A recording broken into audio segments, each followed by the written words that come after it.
A sudden reversal from President Joe Biden last night, issuing a full and unconditional pardon of his son Hunter, ending a legal saga the president now says was politically motivated.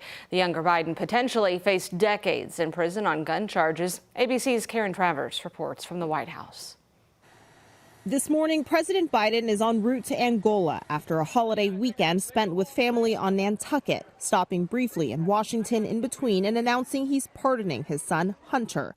Hunter was convicted of lying on a form about his drug use when he purchased a gun and in a separate case agreed to plead guilty to tax charges. Biden argues his son's charges came about only after several of my political opponents in Congress instigated them to attack me and oppose my election. The president's decision is a reversal from a position he held for months. And have you ruled out a pardon for your son?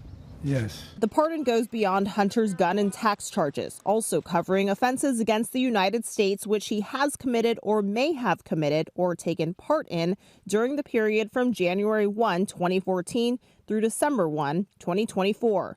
The chairman of the House Oversight Committee, a Republican, accuses Biden of skirting accountability. Democratic House Representative Greg Stanton of Arizona also criticized Biden's decision, saying Hunter committed felonies and was convicted by a jury of his peers. Biden is not the first president to use his pardon powers before leaving office.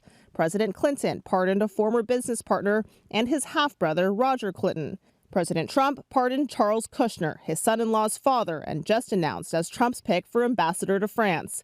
In response to Biden's decision, Trump wrote, "Does the pardon given by Joe to Hunter include the January 6th hostages?" addressing a promise he campaigned off of. Trump has also promised to go after those he considers political enemies and has announced plans to fire FBI Director Christopher Wray, replacing him with longtime ally Kash Patel, who has vowed to help the president-elect with his plan for retribution. Putting his son in the Bureau of Prisons within the power and control of Donald Trump, a political rival, it was probably something as a father he needed to do to protect his son.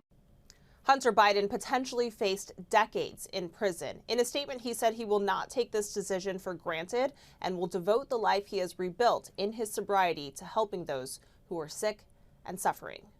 Christiane Cordero, ABC News, Washington.